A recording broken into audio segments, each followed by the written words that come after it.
ელევთ გადაცემას, როგორც დაგვერდით, ამჯერად სტუმრებთან ერთად შემოგიერთდით, ქართული ენისა და ლიტერატურის მენტორი მასწავლებელი ქალბატონი ნანა კახიძე შემოგვიერთდა, ჩემი სეხნია და თეკლა სვანიძე, მოკლედ დღეს მოსწავლესთან ერთად მოვიდა, მოგესალმებით თეკლა, მოგესალმებით ნანა და მიხარია რომ ისევ და ისევ შევხვდით ერთმანეთს ჩვენ, ამჯერად მოსწავლესთან ერთად მოგბრძანდით და 20-ე საჯარო სკოლის აქტივობაზე გვიწევს საუბარი, აბა როგორ ხართ, თქვენი განწყობით დავიწყოთ. მოგესალმებით პირველ რიგში ძალიან მიხარია რომ კვლავ მომეწა თქვენთან სტუმრობის საშუალება. ბედნიერი ფეხი ყოფილიყოს ასე რომ ვთქვათ ჩემი ფეხი თქვენთვის. რა ვიცი, ჩვენ ახლახანს დავამთავრეთ ბანაკური ცხოვრება და ძალიან დიდ ემოციებში და ეიფორიებში ვართ. ძალიან კარგი თეკლა მოგესალმები პირველ რიგში, დიდი მადლობა რომ გვეწვია, იმედია ჩვენი პირველი და ბოლო შეხვედრა არ იქნება. ვიდრე ახლა უშუალოდ ამ ლიტერატურულ ბანაკზე ვისაუბრებ, ძალიან მოკლედ რომ გითხრა, როგორი სასწავლო წელი გამოვიდა, რამდენად ბედნიერი ხარ, რამდენად კმაყოფილი ხარ და რა მოგცათ ამ წელმა? ამ წელსგან ამ წელმა ძალიან კარგი რაღაცები მოიტანა, ძალიან კმაყოფილი ვარ და ძალიან დიდი მადლობა ნანა მასწავლებლებს და სხვა მასწავლებლებსაც ასეთი კარგი წლისთვის და იმედია ასე გავაგრძელებთ მოვა წელსაც. რაში გამოიხატება ამ წლის სიკარგე და ბევრი კარგი ემოცია, რომელიც გაჩუქათ? აი ეს მაგალითად გაკვეთილზე ჩატარებული აქტივობები, ის ემოციები, რომელიც მასწავლებელმა დაგვიგროვა და აი ერთად ყოფნა და ურთიერთობები. პერსონაჟის დღე მახსოვს თქვენი აქტივობა, ალბათ იყავი ჩართული. ვისი კოსტიუმი ქონდა მორგებული, რო გაიხსენა? ამ წელს მქონდა წიგნის პერსონაჟიდან თევზიხეზეს ელის პერსონაჟი ვიყავ. ძალიან კარგი, მადლობა რომ მოწვია ისევ და ისევ დაუბრუნდებით ამჯერად ჩვენს ცენტრალურ თემას, რომელსაც ლიტერატურული ბანაკი ეწოდება. ქალბატონო ნანა, რომ მოგახსენოთ, როდის დაიბადა იდეა და როგორც ვიცი, ეს საპილოტე იდეის დონეზე დარჩა, მაგრამ იმდენი გამოხმაურება ქონდა, ალბათ მომდევნო წელსაც გაიმართებოდა გრანდიოზულად. დავიწყოთ აბა იდეის ავტორი ვინ არის და როგორ ახორციელებდით? მე ვარ იდეის ავტორი, ძალიან დიდი ხანია მინდოდა რომ გამეკეთებინა რაღაც განსხვავებული, უბრალოდ ამისთვის იყო ძალიან დიდი მომზადება საჭირო რესურსები, რომლისთვისაც ასე რომ ვთქვათ, ვემზადებოდი და რაღაცა ეს იდეა ჩემში იხარშებოდა და რაღაცნაირად ელოდა ასე რომ ვთქვათ, ასეთ დასასრულს. და წელს გადავწყვიტე რომ ეს უკვე დრო იყო რომ გამერისკა ასე რომ ვთქვათ, ამიტომაც ჩვენი სკოლის ავიღე საპილოტეთ ერთი ჯგუფი, რომელსაც ვასწავლიდი და მათთან გადავწყვიტე რომ 5 დღიანი ლიტერატურული ბანაკი განახორციელებია. პირველად გავანდე ჩემს მეგობარს ქეთი ცირეკიძეს, რომელმაც ისე მომიწონა და იმხელა სტიმული მომცა, რომ მე რაღაც დავფიქრდი, უკვე დამრიგებელსაც ვუთხარი, მშობლებიც ჩავრთეთ და მათგანაც ძალიან დიდი მოწონება წამოვიდა. ამან კიდევ უფრო მეტად გამათამამა, მომცა სტიმული, რომ უფრო მეტი ამ და ზოგჯერ ასეთი სითამამები როგორ გვიხდება, ხო? ძალიან და აი ვერც წარმოვიდგენდი თუ ამხელა გამოხმაურება მოყვებოდა ამ ამბავს, როდესაც დავდეთ ანონსი, რომ აი იგეგმება ლიტერატურული ბანაკი, საერთოდ უცხო ადამიანები მწერდნენ, როგორ შეიძლება მოხვდეთ თქვენ ბანაკში და ეს იყო ძალიან დიდი სტიმული და თვითონ ჩემ მოსწავლეებთანაც განვაცხადე და ისინი ლიდერებად ჩაეწერდნენ, თუ შეიძლებაო თქვენ ლიდერებიც დაგჭირდებათო და როგორ პოზიციით იყავი წარმოდგენილი? ძალიან კარგი იყო ჩემთვის ეს ბანაკი და ძალიან დიდი მადლობა მასწავლებელს, რომ ეს იდეა მოვიდა და აიჩა ჩვენი კლასი, რომ ამ ბანაკში ჩართულიყავით. ეს მოსწავლე იყო ლიდერები მე-10 კლასის მოსწავლეები მყავდნენ. მე-10 კლასის მოსწავლეები, რომლებსაც უკვე ჰქონდათ გამოცდილება ბანაკური ცხოვრების, ამიტომაც ისინი ძალიან დიდი პასუხისმგებლობით ჩაერთდნენ განხორციელების პროცესში, დაგეგმვის პროცესში და ყოველი დღის ბოლოს, როდესაც მოსწავლეები, მონაწილეები წერდნენ რეფლექსიას, ისინი სათითაოდ ძალიან სიღრმისეულად უღმავდებოდნენ, რა მოეწონათ მოსწავლეს, რას ისურვებდნენ და ამის საფუძველზე მეორე დღეს გეგმავდნენ და ზოგჯერ ისეთი ტიტანური იდეები მოსდიოდათ და ისე უნდათ რომ პატარებისთვის რაღაც განსაკუთრებული გარემო შეექმნათ, რომ აი უბრალოდ ვიდექი და ვუყურებდი, რომ რა მაგარია, როდესაც დიდები უკვე ზრუნავდნენ პროცესი და პატარა კლასელები დაამეგობრეთ ხო ერთმანეთს. როგორ მოგწონდა ის სამუშაო პროცესი მომხრე? ყველა ვიყავით აქტიურად ჩართულები და აი არ იყო ის მიშეგნება, რომ აი მასწავლებელი, უფროს კლასელი, უმცროსი, აი ყველა ერთნაირად ვიყავით და აი ძალიან კარგი ურთიერთობები ჩამოგვყალიბდა ყველას და აი ლიდერებთან ახლა უკეთესი კომუნიკაცია და ურთიერთობა გვაქვს. ძალიან კარგი. მრავალფეროვანი მიმართულებით იყო წარმოდგენილი ბანაკი. აბა გითხარით, როგორ შეარჩიეთ თემატიკები, ეს იყო უბრალოდ ბავშვების ინტერესებიდან გამომდინარე, თუ დარწმუნებული რომ მხოლოდ და მხოლოდ თქვენს გემოვნებაზე არ იქნებოდა გაკეთებული? არა, რა თქმა უნდა, ჩვენ წინასწარ გვქონდა ლიდერებთან ერთად ჩამოვწერეთ წინასწარ თითოეული დღის განრიგი, რომელიც აი წამებით ჰქონდათ მათ განსაზღვრული და ასევე ჰქონდათ ალტერნატიული აქტივობები, რომ თუ რაიმე ლაფსუსი მოხდებოდა, აუცილებლად ჰქონდათ სათადარიგო აქტივობები. თუმცა, როდესაც ისე ვიმეორებ, როდესაც ბავშვები წერდნენ საღამოს რეფლექსიებს, ჩვენ მათაც უღრმავდებოდით და გქონდა ისეთი შემთხვევა, როდესაც შევცვალეთ რაღაც აქტივობები, იმიტომ რომ ვცდილობდით მაქსიმალურად გაგვეთვალისწინებინა მოსწავლეების ინტერესები. გვინდოდა ყოფილიყო, რა თქმა უნდა, ლიტერატურული და ბანაკსაც ესე ერქვა, მაგრამ ამასთანავე აუცილებელი იყო კიდევ უფრო მეტად განსხვავებული საინტერესო აქტივობები, რომლებიც ამ ბანაკს კიდევ უფრო საინტერესოს გახდიდა. აქ იგულისხმობდა სპორტული შეჯიბრებები, რასადროდის კლუბი გვეწვია და ჩაატარეს ეს ინტელექტუალური თამაშები, ასევე გქონდა ლიტერატურული ქალაქობა და დებატ კლუბი, ჩაუტარდათ მოსწავლეებს, ჩაუტარდათ ტრენინგები, როგორ უნდა წარმოადგინონ ეფექტური პრეზენტაციები და მე თავადაც მოუწიათ ბანაკზე გაეკეთებინათ პრეზენტაციები და ყველანაირად ვცდილობდით მაქსიმალურად ვეცადეთ, რომ დატვირთული ყოფილიყო ინფორმაციულად და მხოლოდ ერთი კუთხით არ ყოფილიყო. იმიტომ რომ კლასში 26 მოსწავლე გვყავდა და შესაბამისად აუცილებელი იყო, რომ ყველას ინტერესები ყოფილიყო გათვალისწინებული მეტნაკლებად, იმიტომ რომ მათი ასეთი ჩართულობა ისე ვერ მოხერხდებოდა. გვქონდა ფილმები, წიგნებს ვკითხულობდით, ავირჩიეთ ჯანი როდ არის პატარა მაწანწალები და ამ თემატიკის ირგვლივ მოვიძიეთ ფილმები, ვაყურებინეთ, მე განხილვები გქონდა, ბატონი მიხეელის ჩართული იყო ამ განხილვებში და არა მარტო ამ განხილვებში აქტიურად გვადევნებდა თვალს და გულშემატკივრობდა და ასევე ყველაზე მეტად რა ვიცი რაც შთაბეჭდილებებით იყო ახსოვს, იყო ღამე დავრჩით და ეს იყო სასწაული ამ ბავშვებისთვის, ყოველ დღე მეკითხებოდნენ ღამე როდის ვrჩებით, რომელზე უნდა მოვიდეთ, რა უნდა გავაკეთოთ და არ შემიძლია ღამის განმავლობაში რა აქტივობებით იყავით?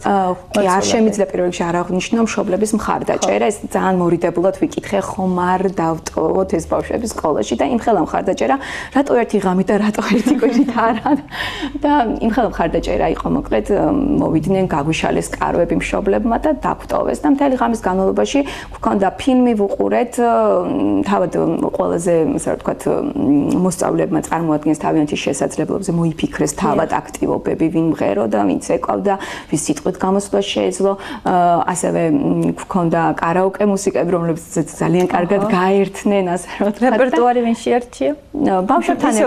ბავშვებთან ერთად, არა, ყველაფერი ხდებოდა ერთად და შეთანხმებით, რაც ვფიქრობ განსაკუთრებულ ეფექტს აძლევდა ამ ჩვენს ბანაკს, იმიტომ რომ აი როგორც თეკლამ თქვა, ამ ბანაკში ისინი გრძნობდნენ თავს ისე როგორც თევზი წყალში მარტივად რო. თეკლა იმ ჩამოთვლილ აქტივობებს შორის, რომელიც აერთიანებდა ლიტერატურულ ბანაკს, ყველაზე მეტად თქვენი მოწონება რომელმა მათგანმა დაიმსახურა? სად გრძნობდით თავს ვითარცა თევზი წყალში? ჩემთვის პირადად დებატები მომეწონა ძალიან, იმიტომ რომ აი ამ დებატების დროს შენ გრძნობდი თავს, რომ შენი აზრი მნიშვნელოვანი იყო და შეგეძლო მისი გამოხატვა ისე რომ არავინ არ შეგკამათებოდა და დაგემტკიცებინა შენი აზრი. და რა თემაზე ქონდათ დებატები, რა ირჩიეთ? დებატები მაწანწალებს, ანუ უსახლკაროებს უნდა ეხმარებოდეს თუ არა სახელმწიფო. გასაგებია. და როგორი სიტყვით წარსდა კი აბა საზოგადოების წინაშე? ჩვენ ჯგუფს ქონდა, ანუ უნდა გვეუარყო ეს ყველაფერი და ცოტა რთული იყო, იმიტომ რომ მაინც ვეთანხმებოდით იმას, რომ უნდა დახმარებოდა, მაგრამ საბოლოოდ მაინც ყველაფერი კარგად წავიდა და კარგად წარუდგინეთ ჩვენი პრეზენტაცია. ნანა, ჩვენ მაშინ როცა ჩვენი ჩემი გადაცემის სტუმარი იყავით ახლო წარსულში, თქვით რომ საგაკვეთილო პროცესი სხვადასხვა ტიპის აქტივობის გარეშე ფაქტიურად არის შეუძლებელი წარმოუდგენელი მოსაწყენი როგორც მოსწავლისთვის და დამღლელი ასევე მასწავლებლისთვის.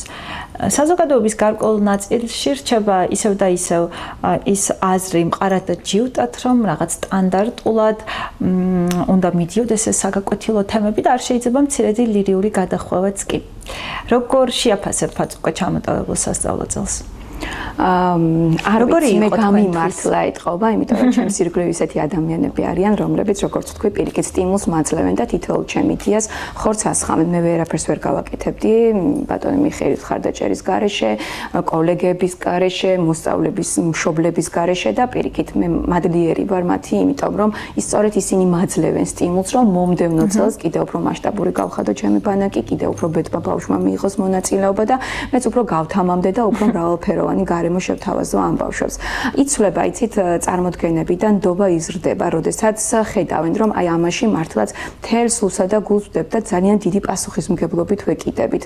და მე მჯერა, რომ აი ასეთი მადლიერი მშობლები, ასეთი მადლიერი მოსწავლეები კიდევ უფრო მეც გააკეთებენ მომდევნო თაობისთვის და კიდევ უფრო მეტად შეცვლიან იმ რუტინულ, მოდი ასე ვიტყვი, სასწავლო პროცესს, რომელიც ზოგჯერ მოსაწყენიც კი არის, მაგრამ როდესაც ერთობლივი ჯაჭვი იქმნება დირექციის მოსწავლის, მასწავლებლის, მშობლის უკვე იქ რუტინის ადგილი აღარ არის, ასე რომ ვთქვათ, და უფრო სხვანაირი ხალისი არის, ინტერესი არის და უფრო დიდი мотиваცია, რაც უმნიშვნელოვანესია.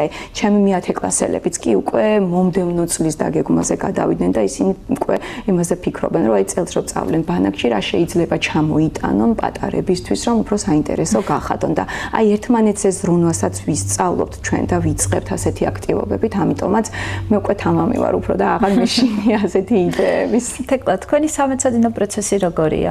აი მაგალითად, რა დროს უთმობთ სწავლას, რა დროს გართობას, ხო ადამიანები ვართ ჩვენ და გჭირდება მცირეოდენი რაღაც ჩვენი სივრცე. მე ზოგადად დიდი ხანი არ მჭირდება რომ აი რაღაც მარტივად დავეთესო და დაახლოებით აი სკოლიდან რომ მოვდივარ ვისვენებ და 1-2 საათი უნდები სწავლას და მარტივად ვიმახსოვრებ ყველაფერს და ამიტომაც დიდად არ მიჭირს ამ ყველაფერს გაკეთება. ხო, მაგრამ შემდგომ იმ თავისუფალ დროს როგორ ატარებ ხოლმე? თავისუფალ დროს მიყვარს წიგნის კითხვა და უმეტესად ვკითხულობ ხოლმე სხვადასხვა ლიტერატურულ წიგნებს და შემდეგ ვიწერ ხოლმე ჩემს საყვარელ ფრაზებს, სიტყვებს და ასე შემდეგ. კეთილი და პატიოსანი სოციალურ ქსელებს და ინტერნეტს რა დროს უთმობ? ხომ არ აბრაზებ მასწავლებლებს და მშობლებს? ხანდახან არის ესეთი მომენტები, რომ აი გაუთვისწრობიერებლად უფრო დიდი ხანი შემთხვევით მოგივა ისე რომ უფრო დიდ ხანს უყურებ, ვიდრე გათვლილი გქონდა, მაგრამ უნდა ეცადო რომ ეს ყველაფერი გამოვასწორო და აი ჩააჯინო ისეთ გრაფიკში, რომ აი ხელი არ შეგეშალოს სხვა რაღაცებში. ანუ ჩვენ თანამედროვე ენაზე თუ ვიტყვით, დროის მენეჯმენტი საათივით გაქვს აწყობილი, ხო? კარგი. ეხლა იმ ზაფხულის გამოყენებას როგორ ფიქრობ, მოინიშნეთ უკვე ის ლიტერატურა, რომელიც უნდა წაიკითხოთ, თუ ისვენებ კითხვისგან? არა. ისვენებ. ნანამასწავლებელმა წიგნი, რომელიც მოგცა, ან ძალიან მომეწონა და აი თითქმის ერთ დღეში დავასრულე და მისი განხილვაც დავწერე და ძალიან კარგი, ან ნანამასწავლებელი არის ესეთ წიგნებს, რომელიც წაკითხვას აი მართლა ერთი ამოსულ თქვით შეგიძლია და აი არ იღლები კითხვისას. რა საინტერესო. რას ნიშნავს ხოლმე თქვენთვის, როცა მოსწავლისგან რაღაც გულწრფელობას და ამგვარ დამოკიდებულებას იღებთ? ყველაზე დიდ ჯილდოს, ყველაზე დიდ საჩუქარს არ ვიცი. მარტივად არ მოდის ეს ყველაფერი დიდი შრომის შედეგია, მაგრამ ზუსტად ვიცი, რაც არ უნდა დაღლილი ვიყო, როდესაც ესეთ შეფასებას ვისმენ, 10 მაგად და 100 მაგად მოტივირებული ვიწყებ ახალ პროექტს, ახალ აქტივობას, ახალ იდეებს, იმიტომ რომ ეს არის ყველაფერი, რისთვისაც შრომობს მასწავლებელი და დარწმუნებული ვარ, ჩემი ძალიან ბევრი კოლეგაც ახლა ამას იტყვის, იმიტომ რომ ისინიც ყოველთვის ესე ფუსფუსებენ და ყოველ ვცდილობთ რაღაცნაირად ჩართული ვართ, რომ ასეთი შეფასებები უზრდის მასწავლებლებს და ალბათ ეს არის ყველაზე გულწრფელი, ყველაზე მთავარი და ყველაზე მნიშვნელოვანი მასწავლებლისთვის. თეკლა, როგორ დაახასიათებ ნანამასწავლებელს? ნანამასწავლებელი არის ერთ-ერთი ყველაზე საყვარელი მასწავლებელია. აი, არ არის ისეთი მასწავლებელი, რომ აი ყოველ დღეს და იგივე რაღაცას აკეთებს და აი რუტინულად აქვს განწყობილი, გაკვეთილი. აი, ხან სხვა აქტივობები გვაქვს, აი, უფრო თავისუფლად ვართ ნანამასწავლებლის გაკვეთილზე და აი არ გწვენეთ ჩემი აზრის გამოთქმა და ვიცით, რომ აი არასწორი რომც იყოს, აი ისეთ რაღაცას იპოვის მასწავლებელი, რომ აი გაამართლო შენი ეს ნათქვამი წინადადება და ყველანაირად გიხმარება, რომ ეს სწორად გაიგო თემა. რა საინტერესოა. ნანა, ახალგაზრდა მასწავლებელი ხარ, მაგრამ მათ ვისაც მასწავლება ურჩევია ახლა და უნდა რომ მასწავლებელი გახდეს, რა რჩევებს მისცემდი? ერთადერთი რჩევა რაც არის, უნდა უყვარდეს ის, რასაც აკეთებს, თუ სიყვარული და მოსწავლე რა თქმა უნდა. თუ საკუთარი საქმე გიყვარს და მოსწავლე გიყვარს, დაუძლეველი არაფერი არ არის. მეც იმდენ რამეს ვსწავლობ და დარწმუნებული ვარ, წინ იმდენი რამ მელოდება. სწორედ ასეთი პატარებისგან, რომ რა ვიცი, ეს საინტერესო და ძალიან სასიამოვნო პროცესია. რა თქმა უნდა, შრომატევადია, მაგრამ სიყვარული იმდენად ამარტივებს ამ პროცესს და იმხელასტიამოს გვაძლევს, რომ მეტი არაფერი არ არის საჭირო. ყველაფერი იქნება, ყველაფერი არავინ არ ვიცით, ყველაფერს ისწავლიან ნელ-ნელა პროცესი, თავად ასწავლის, გამოცდილება თავად მოიტანს ყველაფერს, თავარია იმას, რასაც აკეთებს, იმისგან მიიღოს სიამოვნება და უყვარდეს, რასაც აკეთებს. მადლობა. თეკლა, ჯერ შეიძლება ადრე ამაზე საუბარი, მაგრამ ალბათ გიფიქრია ხო პროფესიაზე? რამდენიმე მათგანზე თუ ჯიუტად მხოლოდ ერთი, რომ გითხრა? თითქმის ყოველ წელს ვიცვლი ხოლმე, რომ აი ამ ბოლო დროს ძალიან მომწონს იურისტობა და მოსამართლე და მსგავსი საკითხი. რატომ მოგწონს? აი მოქალაქეობაში ერთხელ ქონდა თემა არასრულწლოვნების დაცვა და აი მაგ თემა რო ვისწავლე და ძალიან მარტივად ამოვახსოვდა და იმ სიამოვნებდა იმ თემაზე ლაპარაკი და მე დავიწყე ფიქრი, აი ხომ არ მეცა და აი ხომ არ ჩემი ხომ არ არის და აი დავიწყე ამაზე ფიქრი და ვფიქრობ, რომ გამომდის რა. ანუ ვერ იტან ესე რომ ვთქვათ მარტივად უსამართლობას თქვენს ირგვლივ და რა ბერკეტებით ებრძვი ხოლმე. აი ვცდილობ ხოლმე აი როდესაც რაღაც უსამართლობა ხდება, აი დავაკვირდე და აი ისეთი რაღაც ვუპოვო რომ აი ისეთი არგუმენტი მოვიფიქრო, რომელთაც მარტივად შეეწინააღმდეგები და აი მიახვედრებ იმას რომ აი არასწორი ხარ და აი არახებ რომ უნდა მოიქცეს სწორად.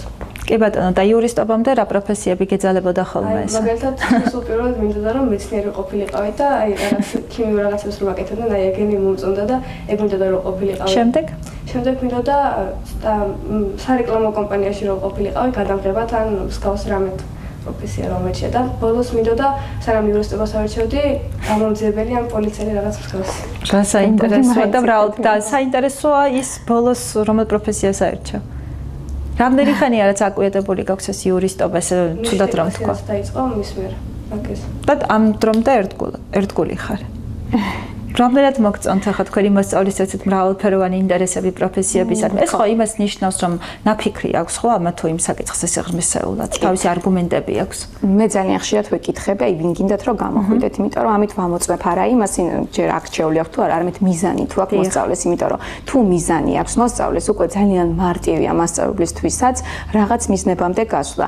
მისი ინტერესებიდან, მიზნებიდან გამომდინარე, მე გეგმავ ჩემს საკუთრივ პროცესს, ასე რომ ვთქვათ, საზრდოობ ამით და გაკვეთილსაც უფრო მრავალფეროვანია შესაბამისად. ამიტომაც ამათი ესეთი მიზანსწრაფულობა, ესეთი ფიქრი, ესეთი ჩამოყალიბებული აზრი მე მეხმარება და მიმარტივებს ჩემი საქმის გაკეთებას, ასე რომ ვთქვათ.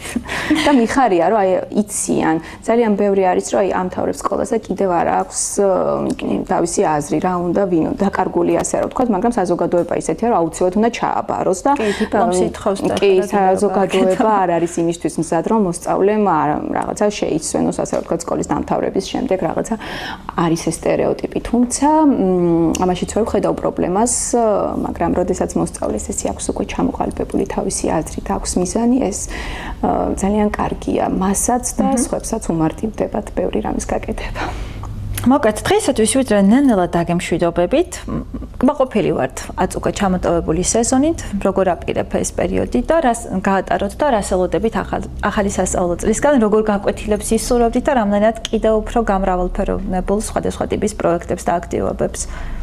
ეხლა გადავდივართ ჩვენ მერვე კლასში და ვფიქრობ, რომ უფრო რთული იქნება ეს ყველაფერი და ამიტომაც მასწავლებლებს ვეტყოდი, რომ აი უფრო მარტივად რომ მიუდგენ ამ საქმეს, რომ ჩვენც მარტივად გაგვიაზრდეს, რომ ვისწავლოთ გაკვეთილები და აი გაკვეთილი უნდა იყოს მრავალფეროვანი, რომ არ შეგზისხდეს რა იმ გაკვეთილის სწავლა, რომ აი დღეს ეს გაკვეთილი მაქვს, აი იგივე რაღაც უნდა მოხდეს, აი ესე რომ არ მოხდეს, ამიტომ რომ მრავალფეროვნება კარგი იქნება გაკვეთილებზე. გასაგებია თქვენ? მე დამავალეს უკვე რომ მრავალფეროვან გაკვეთილებზე უნდა ვიზრუნო. თუ დაგავალეს ახლა ცოტა ის არის ხო? ასე იულად არ არის ხო, აღარა მაქვს შემოვლება. თუმცა რა თქმა უნდა ამაზე ხუმრობით, ამაზე ფიქრი ყოველთვის აქვს მასწავლებელს და ჩვენ ყოველთვის ვცდილობთ სასწავლო პროცესი მოსწავლეებისთვის კი დამთავრდა, მაგრამ ჩვენთვის მასწავლებლებისთვის გრძელდება, ვმუშაობთ კურიკულუმებზე და ზუსტად იმ აქტივობებზე, რომლებიც მე სამომავლოდ გაუადვილებს მოსწავლეს განსაზღვრულ შედეგამდე მისვლას, სწავლის პროცესს და უფრო საინტერესო გახდეს მათ ყოფნა სკოლაში. ამიტომაც ვმუშაობთ. კი ბატონო, რომელი აქტივობები გიტრიალებთ ახლა გონებაში, რომელიც მეცით ამას შეიძენს ზაფხულის პერიოდში და შემოდგომაზე ან სამთავროში განახორციელებთ? ხო. ძალიან მოსწონთ აი ესეთი დებატები და თავიანთი აზრის, ასე ვთქვათ, დაფიქსირება, ამიტომაც ვფიქრობ, რომ რადგან ასეთი მოწონება გამოიწვია, უფრო სერიოზულად შევხედავ ამ საკითხს და უფრო სტუმრებით, საშუალებით, ასე ვთქვათ, ჩავატარებ მსგავს აქტივობას და მივცემ მოსწავლეებს საშუალებას, რომ თავიანთი აზრი უფრო თამამად დააფიქსირონ, დაიცვან, იძიონ და მეტი თქვან თავიანთი სათქმელი. ეხლა ამ წუთას ამაზე ვფიქრობ, თუმცა სხვა ბევრი აქტივობაც იქნება, რომელიც უფრო საინტერესოს გახდის სასწავლო პროცესს. ხო, ესეც ლოგიკურია რომ არ გვითხრათ, იმიტომ რომ მოსვლის მიზეზი და შეხვედრის უნდა გქონდეს, ასე რომ რაღაცები დავიტოვოთ, ასეთი რომელსაც არ ვიტყვით ამ ეტაპზე. ჩვენ დაუბრუნდებით ახალი აზრებით და იდეებით. მოგეთ, დიდი მადლობა რომ იყავით ჩვენი სტუმრები, წარმატებულ არდადეგებს გისურვებთ, ბევრ კარგ იდეას გისურვებთ, ბევრ საინტერესო წიგნის წაკითხვას გისურვებთ, არ ვიცი კიდევ სხვა ინტერესიც გექნება თქვენ კიდევ, ბევრ ტიტანურ იდეებს გისურვებთ და შემდგომ მათი მხარდამჭერების სიმრავლეს დროებით დაგემშვიდობებით, ბედნიერი დღე მინდა გისურვოთ და კარგი ზაფხული. მადლობა რომ იყავით ჩვენი სტუმრები. მადლობა. ძვირფასო ტელემაყურებლობო დღეისათვის გადაცემა შუა 4 ქუთაისში ამით დასრულებულია. ჩემი სტუმრები გახდნენ ქართული ენისა და ლიტერატურის მენტორი მასწავლებელი ნანა კახიძე და აწუკე მერვე კლასის მოსწავლე 30 საჯარო